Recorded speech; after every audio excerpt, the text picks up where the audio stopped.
నా పేరు జమ్ముల కృష్ణారెడ్డి, ఊరు నాగిలిగొండ, చింతకాని మండలం, ఖమ్మం జిల్లా. ఎమ్మెల్యే బట్టి విక్రమార్క గారు, డిప్యూటీ ముఖ్యమంత్రి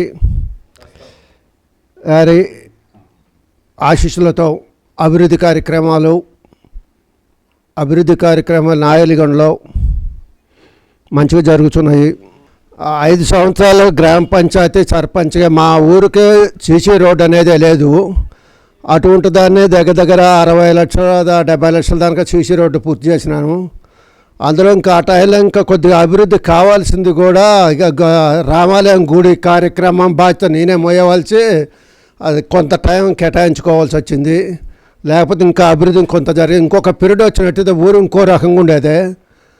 అట్లాంటిది రిజర్వేషన్ వల్ల వేరే పార్టీకి మారిపోవటం వల్ల అయింది. కొద్దిగా కుంటుపడిపోయింది. అప్పటి నుంచి మళ్ళీ ఇక మన బట్టి విక్రమార్క గారు వచ్చిన తర్వాత కొద్దిగా అభివృద్ధి అనేది జరుగుతున్నాయి. కానీ ఇక రోడ్లు ఇలాంటిలో ఈ సెక్షన్లన్నీ సరి చేసుకోవటమే సరిపోతుంది. 6 గ్యారంటీలలో 100% అయిపోయినాయి. 6 గ్యారంటీలలో ఇంకా కొంచెం కొంచెంగా ఈ నెల రోజులలో కంప్లీట్ చేస్తామంటున్నారు. రైతులు రుణమాఫీ 2 లక్షల వరకు అయితే 2 లక్షల పైన ఉన్న వాటికి కట్టాలని ప్రభుత్వం ఆపింది. ఆ 2 లక్షల లోపే మటుకు కంప్లీట్ అయిపోయినాయి. రేషన్ కార్డులు అంత అవసరమే లేవు. అసలు అయితే రేషన్ కార్డులు ఆర్థికంగా లేనటువంటి వాళ్ళకి రేషన్ కార్డు, లేని వాళ్ళకి ఇవ్వాలని గవర్నమెంట్ పెట్టింది. కొంతమందికి ఇవ్వలేదు, కొంతమందికి. అట్లాంటి వాళ్ళకని ప్రభుత్వం ఇస్తాను ప్రోత్సహించి చెప్తుంది. అది జరుగుతుంది. పూర్తి 190% ఒకే సక్సెస్ అవుతుంది. దానికేం డోకా లేదు. ప్రజాపాలన మీద రెవెన్యూ గురించి వస్తుంది సార్. బాగా రెవెన్యూ అనేది భూమి లేనటువంటి వాళ్ళకు కూడా పాస్బుక్లు ఇచ్చిండ్రు. ఈ కొత్త పాస్బుక్లు వచ్చినాయి. సర్వే నెంబర్లో 5 ఎకరాలు ఉంటే 6 ఎకరాల పాస్బుక్లు ఇచ్చిండ్రు.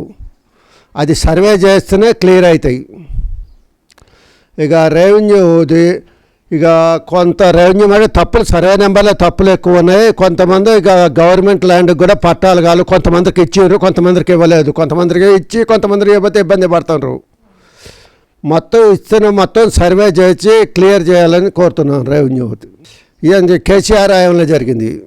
కేసీఆర్ హయాంలో పాస్బుక్లు అనేది తప్పులని జరిగినాయి. ఇప్పుడు రెవెన్యూ ఒక నెంబర్లో 20 ఎకరాల నెంబర్ ఉంటే 22 ఎకరాల పాస్బుక్లు ఇచ్చిండ్రు. అది సర్వే చేయకుండా ఇచ్చిండ్రు. అట్లాంటివన్నీ సరి చేయాలంటే సర్వే చేయాల్సిందే. మళ్ళీ గవర్నమెంట్ బీసీల న్యాయం జరిగేటట్టు ఉంది, జరుగుద్ది, చేస్తామని చెప్తున్నారు. కుల జాగరణ జరగాల్సిందే, కావాల్సిందే, సర్వే కావాల్సిందే అంతా.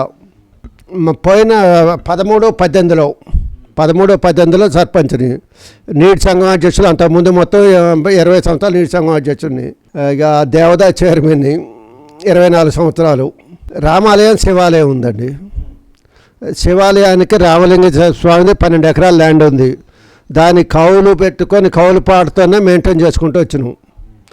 ఇప్పుడు అయ్యగారులని 2 గుళ్ళు కట్టిన తర్వాత ఇక అయ్యగారులకి జీతాలకు బత్తాలకు కౌలు డబ్బులు సరిపోవట్లేదు. ఆ ప్రభుత్వం గుడికి అయ్యగారులకి నెల బత్తంగా గవర్నమెంట్ ఇవ్వాలని కోరుతున్నాను. ఎండోమెంట్ తెలుసు, ఎండోమెంట్ తీసుకున్నది అనుకోండి, అది అయ్యగారి జీతాలు వెళ్ళేటట్లేదు. కార్యక్రమం చేయడానికి రామాలయము శివాలయము కార్యక్రమాలకి ఈ పాట డబ్బులతోనే డెవలప్ చేసుకుంటాం.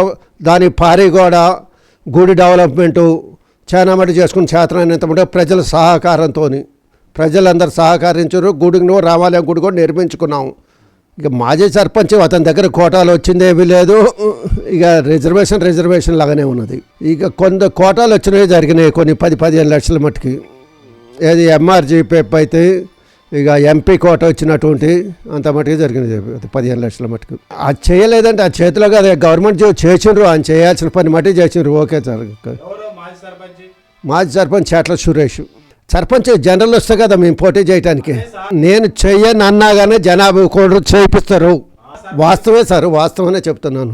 వచ్చే ఎన్నికల్లో అదే జనరల్ అయితే సర్పంచ్ అనుకుంటే చేయాల్సిన అభివృద్ధి మునుపు చేసిన దానికన్నా ఎక్కువ చేస్తానని మాటిస్తున్నాను. ఊరు అభివృద్ధి కావాలి, అది ఆపేది కాదు కదా సార్. ప్రభుత్వం జనాభా అభిప్రాయ ప్రకారము చేసుకోవాల్సిందే. అది ఇక మనం పొలసోటి నడవాల్సిందే. ఇక ఆపినా ఆగేది కాదు. ఆగినప్పుడు మనం ఏం చేస్తాం, అది గవర్నమెంట్ సిఫార్సుతో పాల్గొంటమే.